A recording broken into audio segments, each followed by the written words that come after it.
다섯 번째, 여섯 번째 소식, 오늘의 1위, 2위입니다.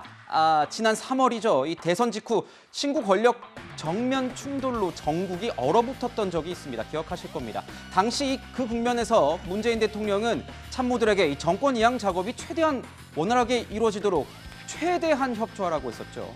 하지만 이 문재인 대통령조차 이 말과 행동은 달랐습니다. 특히 요즘 180도 달라진 기류가 감지되고 있는데요. 문재인 대통령이 윤석열 당선인의 이 집무실 이전 추진에 다시 한번 꼬투리를 잡았습니다. 문재인 대통령께서는 대통령 집무실 이전 지역에 대한 판단은 차기 정부의 몫이라고 생각한다. 지금 정부는 정확한 이전 계획에 따른 예산을 면밀히 살펴 협조하겠다. 이렇게 말씀하셨습니다.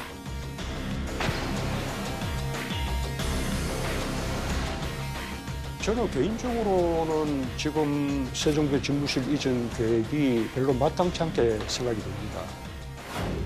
많은 비용을 들여 광화문이 아닌 다른 곳으로 꼭 이전해야 하는 것인지, 안보가 엄중해지는 시기에 국방부와 합참, 외교부 장관 공간 등을 연쇄 이전시키는 방식으로 추진하는 것이 맞는지 의문이라는 생각을 가지고 있습니다. 국가의 백년 대계를 토론 없이 밀어붙이면서 소통을 위한 것이라고 하니 무척 모순적이라고 느껴집니다.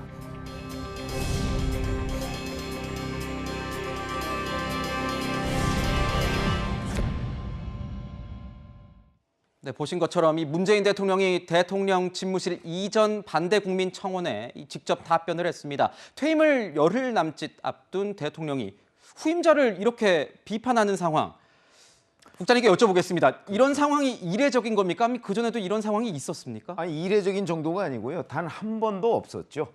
왜 그러냐면 이건 정권 이양기입니다. 이양기에 물러나는 대통령이 곧 대통령에 취임할 사람을 보고 뭐 이렇게 얘기를 하고, 더군다나 이 사안도 그렇지만 문제는 이 집무실 이전이라는 것이 일단락 됐던 내용이거든요. 네. 잘 아시다시피 3월 달에 여러 뭐 갈등 끝에 사실은 뭐 예비비 지원을 했던 거 아니겠습니까? 예. 그래서 이제 다 끝난 문제인데 지금 열흘 남짓 남겨놓고 나서 다시 이 문제를 끄집어내서 이제 대통령 당선인을 비판하는 그런 문재인 대통령, 그렇게 되다 보니까 많은 사람들이 저건 무슨 의도가 있는 것 아니야? 어떤 이렇게 계산이 있는 생각을 것 할 수밖에 아니냐? 없다는 거죠. 네. 그런 점에서 참 처음 보는 장면이다. 무슨 의도일까? 이런 것들은 대단히 궁금해지는 대목입니다. 어떤 뭐 정치적 계산이 있습니까? 보시기에 어떻습니까? 저는 뭐 지방선거가 이제 한 달여 남았으니까 아마 이 지방선거 때 본인 또는 민주당의 지지층 이탈을 막기 위해서 문재인 대통령이 의도적으로 기획성 비판을 하고 있다, 이렇게 생각합니다. 그렇군요.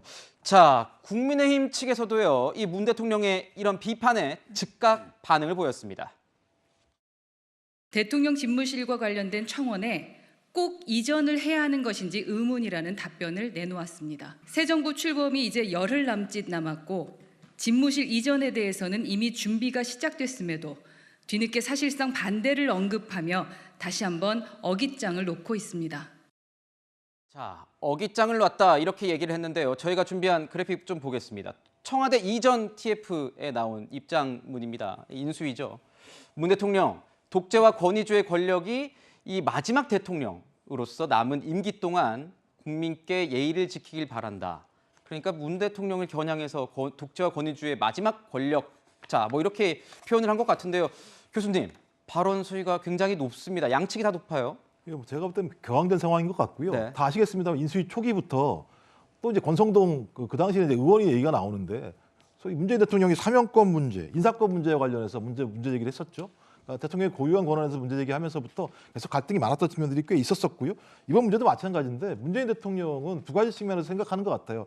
하나는 뭐냐면 전직 대통령으로서 이제 전직 대통령이 되겠습니다만 충고랑 또 하나는 불만이 분명히 있는 거죠. 왜냐하면 지금 대통령 집무실을 이전하는 문제와 관련해서 윤석열 당선인이 어떤 여론 지지가 낮은 이유 중에 가장 큰 이유가 그 문제입니다. 그건 뭐냐면 불통하면서 독주 독선하는 문제에 대한 소통을 하지 않고 있다. 국민적인 문제가 있는 거기 때문에 그런 방식의 국정 운영 방식은 좋지 않다라고 하는 측면 하나하고, 또 하나는 계속적으로 국민이 반대하고 국민이 불편해하고 안보 공백이 있음에도 불구하고 왜 이렇게 빨리 이걸 밀어붙이는 것인가에 대해서 계속 문제제기 해왔던 것이고요. 마지막으로는 지금 여기도 나와 있습니다만 뭐 독재와 권위주의라는 얘기들이 나오는데요. 저분과 관련해서 예를 들면 지금 인수위 차원에서 문재인 대통령을 제왕적 권력으로 청와대를 구중궁궐로 계속 그렇게 규정하는 거 아니겠습니까? 근데 본인은 동의할 수 없는 거예요. 본인은 그러니까 청와대에서 제왕적인 권력을 행사한 적도 없었고 구중궁궐처럼 국민과 만나지도 않았다라고 하는 설명들을 하는 거기 때문에 저는 일견은 충고 또 일견은 제가 볼 때 불만을 표출하는 거기 때문에 지금 발언의 수위들은 높습니다만 제가 볼 때는 그냥 갑자기 높아진 게 아니라 인수위 초기부터 현 정부와 인수위 간의 갈등들이 계속 점층적으로 에스컬레이션 됐던 측면이 분명히 있기 때문에 좋은 모습은 아닙니다만 거기에는 다 나름대로 이유가 있었다는 말씀을 드리고 싶습니다. 앞서 문재인 대통령은 이 대통령 임기가 끝나면요, 잊혀지고 싶다, 잊힌 사람이 되고 싶다 이렇게 말한 바 있습니다. 그런데 최근 이 퇴임을 코앞에 둔 시점에서 하루가 멀다 하고 이 정치적 발언을 계속 이어가고 있습니다. 보시죠.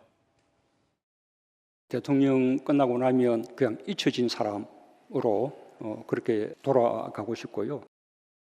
역대 그 정부 가운데 우리 정부처럼 부정한 건풍을 받고 정권을 농단한다든지 부당한 특혜나 특권을 뭐 준다든지 이런 일들이 전혀 없지 않았습니까? 예.